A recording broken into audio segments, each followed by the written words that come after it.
Now on to the Hong Kong beat takes us to the rural areas of the colony's new territories for a look at the activities of Hong Kong's country coppers. You can sometimes forget in downtown Kowloon that Hong Kong is British, but not here in the heart of the new territories. Sunday afternoon at Fan Ling Police Station is as English as Sussex and cider.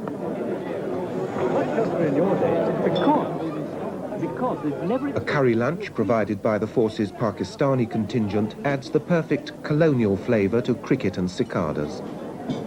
For these country coppers, life is easy-paced and not too exacting. Oh, Jesus Christ.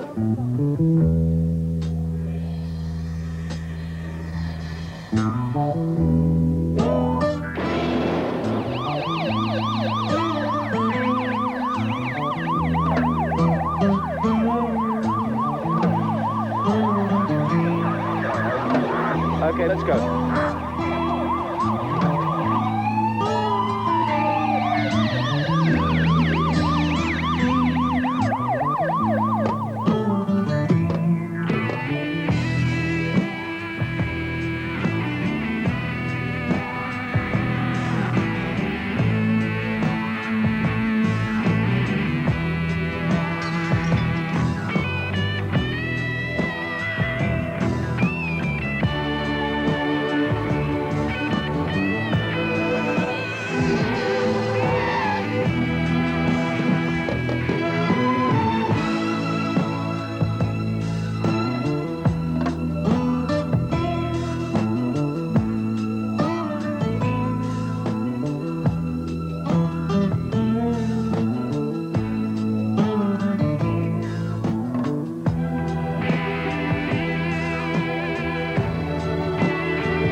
Inspector Ian Grant is an ex-Leith policeman. Here at Plover Cove in the New Territories, he's found a home from home. Grant's in charge of the Force's Village Patrol Unit, a special squad of police with the special task of maintaining law and order in the remotest parts of the colony. Morning. Now, some of the things I want you to pay special attention to in the villages. First of all, strangers. If there are any strangers in the villages, find out who they are and what they're doing. The villagers of the New Territories are Hakka people, the original Chinese of Hong Kong. They're farmers and fishermen with a language and tradition all of their own. It would be impossible for the police if Grant's men weren't also Hakkas, operating on their own ground among their own folk. Here the clan system is everything, and the village patrol unit has to be one of the family. See you in the office afterwards. Yes, sir. For those of you who don't know, PC 7785 is getting married. Whilst the rest of Hong Kong rapidly succumbs to hamburgers and Coca-Cola, in this part of the colony it's still possible to glimpse something of the old China. The villages here are isolated and secretive. What little crime there is often dealt with by the villagers themselves, though kangaroo courts are discouraged by the police. There's little trouble here, but nevertheless the people are subjects of the colony, and the government must know what goes on in their hearts and minds. And this is where Inspector Grant and the Village Patrol Unit come in. We want to promote some kind of police-public relationship with these villagers because they tend to keep to themselves, because they've been keeping to themselves for years. In some ways we're the eyes and ears of the government out in the hills. And I find myself in a job where I'm like a county bobber in the Highlands. I'm just wandering around the hills, visiting villages on a regular basis, giving them police coverage, which wouldn't be possible on the normal day-to-day running of the station. Grant's patrols are unashamedly a public relations exercise to ensure that the natives are content with their colonial lot. You're not going out there with the task in mind of issuing summonses for parking your vehicle on a zebra crossing, etc. I don't mind arresting people, I don't mind handing out traffic summonses, etc. But it's nice when you don't have to. The only thing that worries me more than anything else when they're walking through the hills, the snakes. If they jump out, I think I'd just run a mile. Even if it wasn't poisonous, I reckon I'd probably die of shock. Big tiger,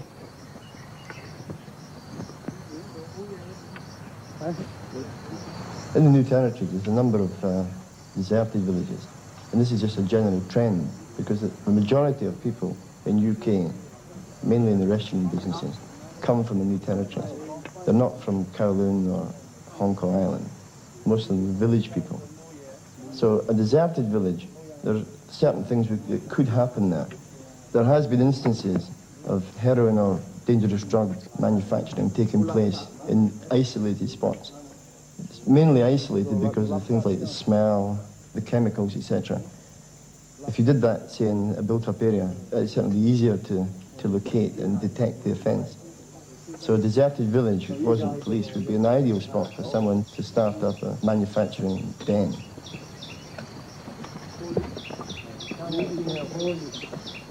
It may look like a pleasant youth hostler's ramble on a summer's day, but with the temperature in the 90s and 1,000-foot hills to hike over, these are pretty grueling route marches. The morale of the men is all important, and Grant's men are not too happy at the moment. Like all Chinese, they believe in feng shui. That's to say, the natural harmony and balance of their surroundings. If things are out of balance, then bad luck will surely follow. They're convinced that the unit's been experiencing some bad feng shui recently, and they'd like him to do something about it.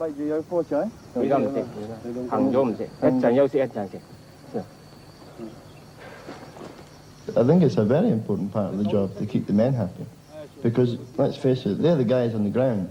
You don't exist without them. And they're the men that speak to the villagers. They're the men that find out.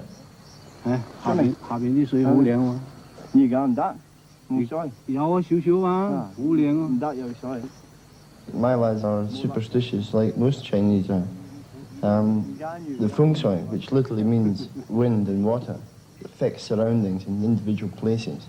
If the wind and water is good, the surroundings are good, then it's a happy place.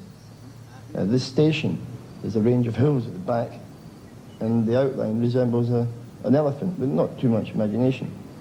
And the trunk of the elephant sweeps down into the reservoir, which is just below the station.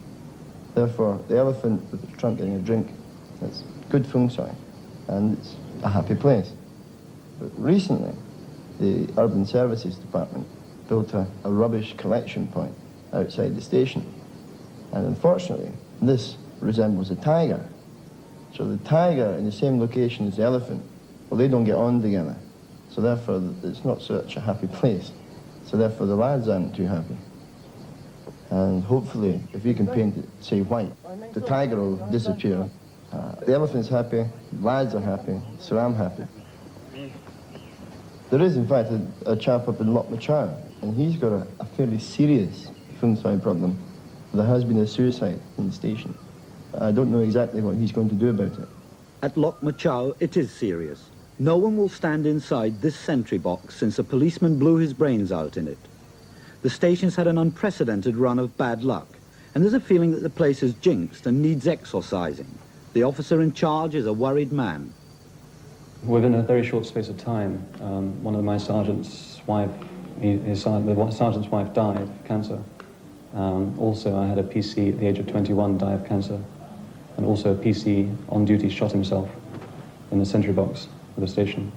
Right. So, that obviously affected the morale of... It has affected the morale, yes, especially with the sentry box, because it's quite difficult for me to get the PCs to stand inside the sentry box. They were superstitious and they won't stand inside. So the men have requested that you do something about the feng shui of the station? They would appreciate it if I did. Yes. In the best traditions of the British Empire, when you've got a problem with a local custom, you bow to it. If the problem is one of feng shui, then of course you send for the feng shui man. At considerable cost, the inspector has done this. The feng shui man's a geomancer, concerned with the harmony of the landscape around the station. This river, it happens to be the border with communist China, is a key feature. If its influence is bad, it could mean that either the border has to move or the station. We waited anxiously to hear his pronouncement. 呢個重生係完啊！點解唔睇第二度條河，一定係睇呢條河啦嚇？呢啲出㗎。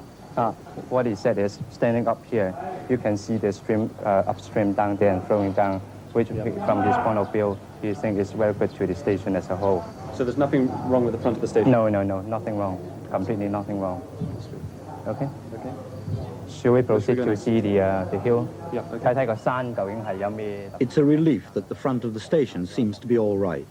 The next concern is the sentry box. Yeah, the door have to change. The door has opening, to change. The opening, yes, have to change the facing this side, up down the road to the south instead of facing the northwest direction. 仲有啲乜嘢添啊？ The door has to change, so it's the doors this side. Yeah, door to facing, yeah, right, and to block this one. Well, 哇，風向啊好。風向好一向啊。all the water you will see here, from his professional point of view, is all the water is going out instead of coming in. So it's no good to anybody. So what he suggests is to open the opening right here and close it down. To close this side down completely. Yeah, and what he else want is put down a stone right here with some the Buddhist saying, the good luck to everybody. 喺呢隻文揸到佢哋冇事嘅。Close down this door and open the side door. It looks like a tiger facing up here.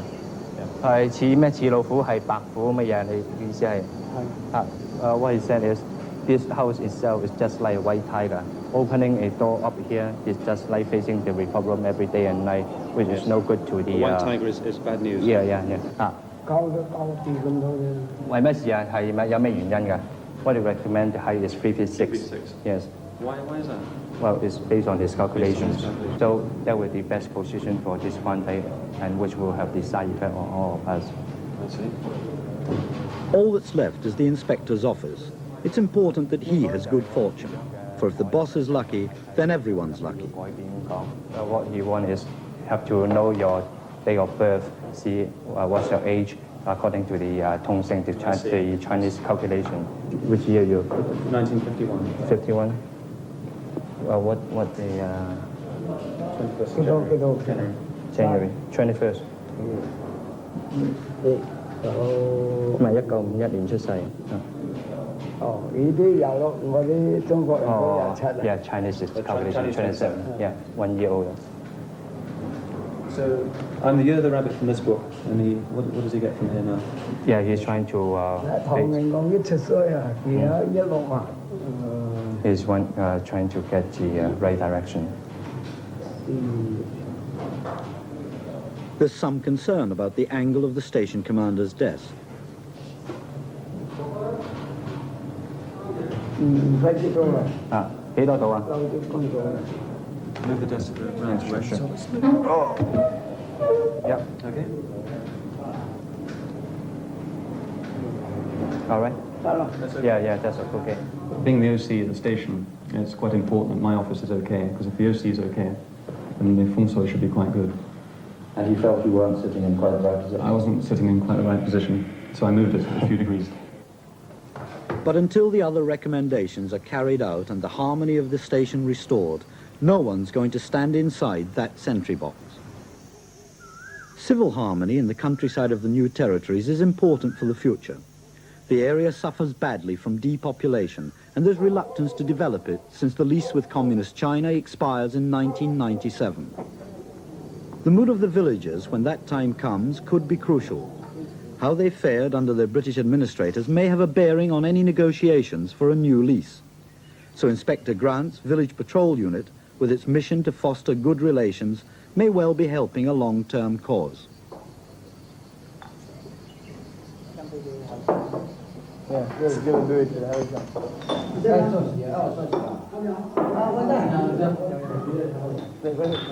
11 o'clock is a welcome beer break and a meeting with the village elders.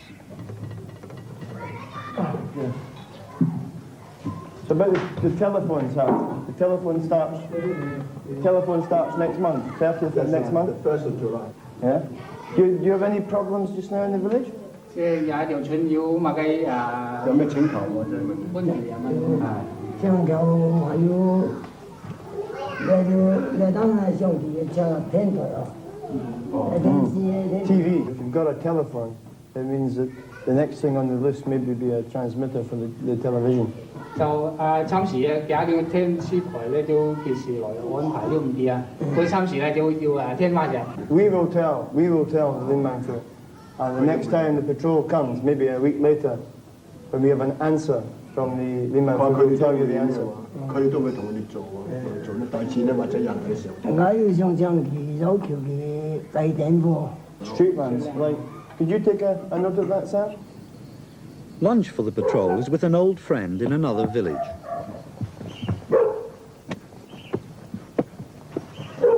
Jason. Come on.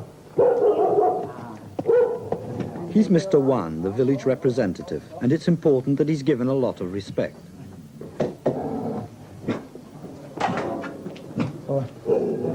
Oh, Joe. The police have brought their own food, and with the help of Mrs. Wan, they'll combine business and eating in traditional Chinese style.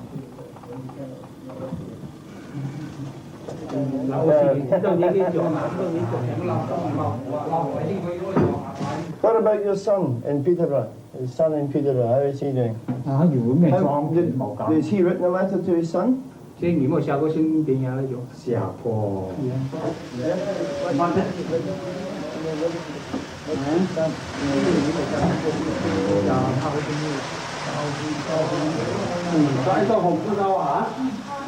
No letter? Well, I think it's about time he started to look after you. Yeah, you sent a warning letter to him. A warning 佢 letter. 本身挖黑嘢啦，挖唔到。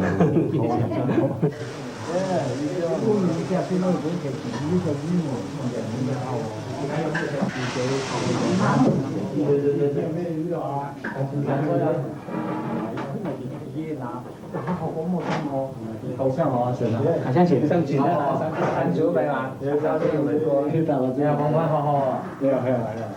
，I never hit any pigs when I come. Very bad thing.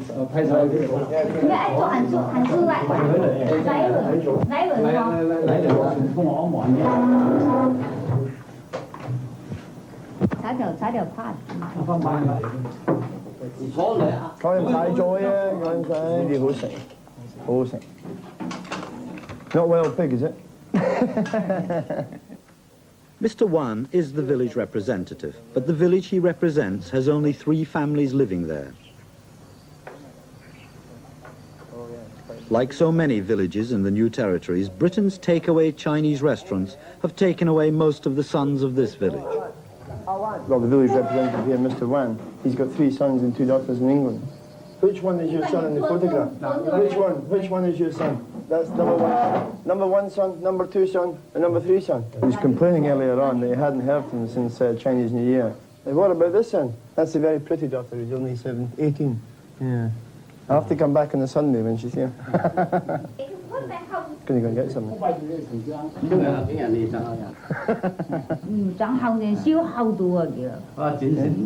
Oh, you got that? Oh, the big one of you. Ah, it's the more recent one. Ah, and that's you down here, isn't it? When did these get taken? Last year? I always think he looked very healthy. Every time I come here, he looks very healthy. Very good complaint. Life in the New Territories is slow and uneventful, as you might expect in any country district. It's an exciting day for the police when a farmer calls them in to deal with marauding wild pigs. Last night and the night before last, they've had wild pig coming down from the hillside, and they've gone onto this patch here of peanut, and the far side there. This is peanut root dug up by a wild boar. You can see just along there some footprints where they dug up around the ground, just around that area. Well, I think we're just sweeping some of the valleys in this area and hope we can flush out the pig. But it's not necessary it's still here because a pig can cover, say, 20 miles in a day or a night, and they usually move at night. So there's a possibility it's still in the area, possibly not. We just have to try to sweep in the area. It's a bit potluck in some way. You don't want them much higher than that, Ian, do you? A pig hunt's something of a special occasion for the village patrol unit. If they do manage to get one, there'll be tales to tell and roast pork for dinner. On this occasion, they've invited along a keen hunter, Inspector Paul Croft. Cover that too, in case they go through the middle. The strategy's simple. The guns ring the valley where the pigs should be, and the beaters with their hunting dogs sweep through the woods, flushing the pigs into the line of fire. Okay, Tarzan.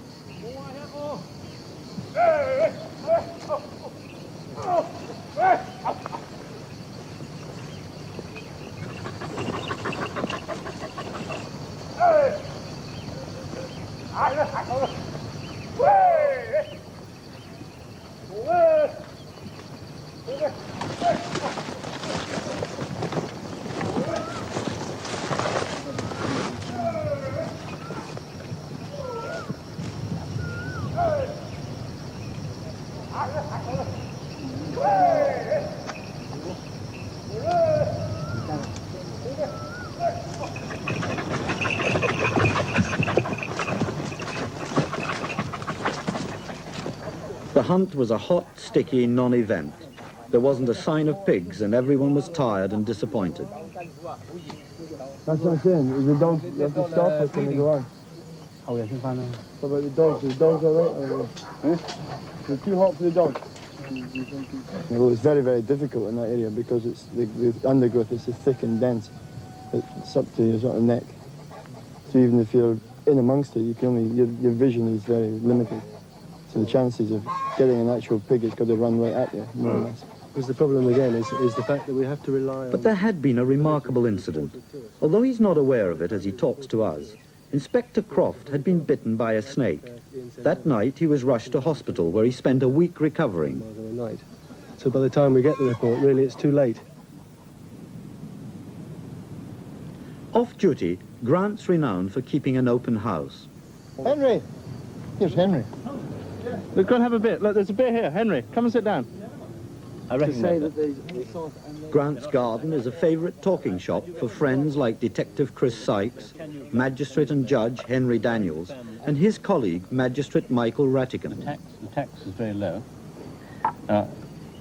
If I'm a barrister at home, by now, I suppose, when it was I called 1960, I could probably earn more money than I'm earning now as a magistrate. But 35% of that is going to go on tax to feed and clothe the idle labourers who are not prepared to do any work. This is what I feel. What is encouraging here is that people are prepared to work.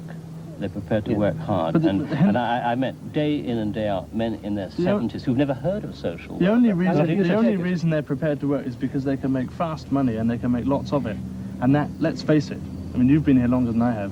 That is all the colony is interested in, is making money. It's a big silver dollar. All the government is concerned about, all people are concerned about here, all 4 million odd of them, is making money, and that is it. In England we tend to be hypocrites, but after all, it was only 50 years ago we talked about gay Paris. Only the French were immoral. London was a paragon of virtue, which we all know now is absolute rubbish. But there is this in our character that we tend to, anything bad must come from abroad, must be foreign. We ourselves must be virtuous. Yeah, I think it's a lot easier for the public at large in UK to accept that the Hong Kong police is corrupt than to accept that the Metropolitan Police is corrupt. A good police officer would be very stretched to operate successfully if he wasn't a little bit dishonest, or a little bit. I'm not talking about taking money. Yeah. I'm talking about perhaps bending a little bit of evidence. Yeah. Perhaps kicking a bloke in the goolies in order to get him to write his name on a caution statement, etc., etc. Yeah. Now let's face it, that goes on all over the world. But I still think my upbringing in UK is not consistent with bribing a police constable on the beat in order to sell pornographic magazines. I mean, that's something, I mean, dishonesty is something that you only learn about probably at a much later stage than they would here. In the Chinese community here, it's an accepted fact that if you went into CID, or if you became a detective in the Royal Hong Kong Police, that you were worth a fortune. I'm very glad I came here after ICAC. Because I don't know, I reckon possibly everybody's definitely got the price. And if I'd been here 10 years ago, I might have been steeped up to here and there. 10 years ago, a committee considered the problem of gambling, and they went round sounding out the views of various villagers and so forth, and they came back and they put up this report and saying that it is against the Chinese character to gamble. This is an alien. I mean, I've never heard such hypocrisy in my life, because one only has to go to a Chinese New Year party. You give the children a few dollars in a red packet. They're gambling with the other kids. Straight away. Big stuff. But I mean, a monstrous hypocrisy. Don't gamble anywhere, anytime. They're probably gambling on Michael's decision, or what's going to happen. They're probably doing it in the back of the court. They can't stop. They can't stop. The reason why the gambling ordinance has been brought out the way it is so that the Royal Hong Kong Jockey Club have a monopoly, complete monopoly on legalised gambling. Thou shalt not gamble.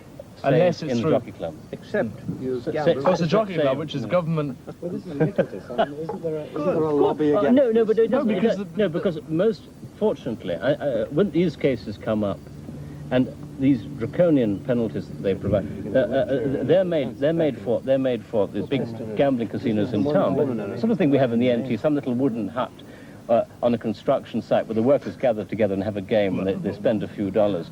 Now, the penalty. The unfortunate man who happens to be in the bank at that time, he could be charged with operating a gambling establishment. Maximum penalty, $500,000. Well, I always ask them, do they want time to pay? In fact, that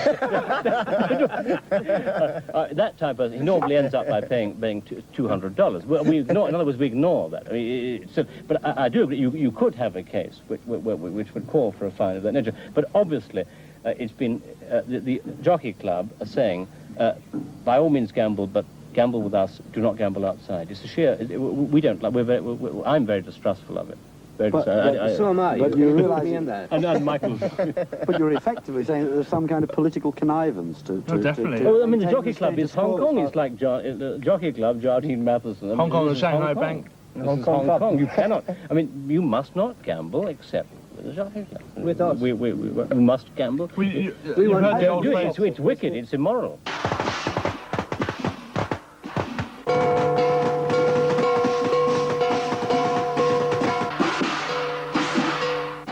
Fireworks are also illegal in Hong Kong, but no one would dream of having a traditional Hakka wedding without them.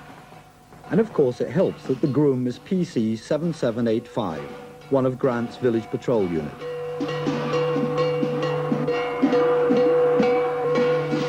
Everyone's invited to the wedding, and that's not surprising since the groom is called Chan, and so is everyone else in the village.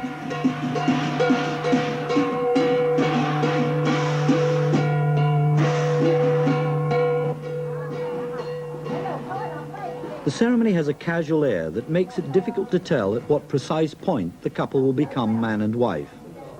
But here in the village temple, as they do homage to their ancestors, there's a feeling that we might be reaching the moment of marriage.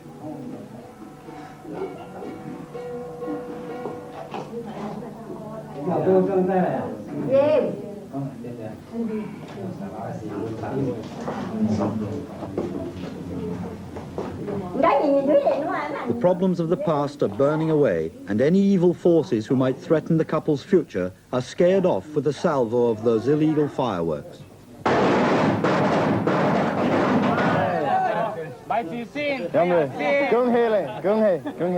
Fortunately, it'll take more than a local ordinance to change the ways of the Hakka people.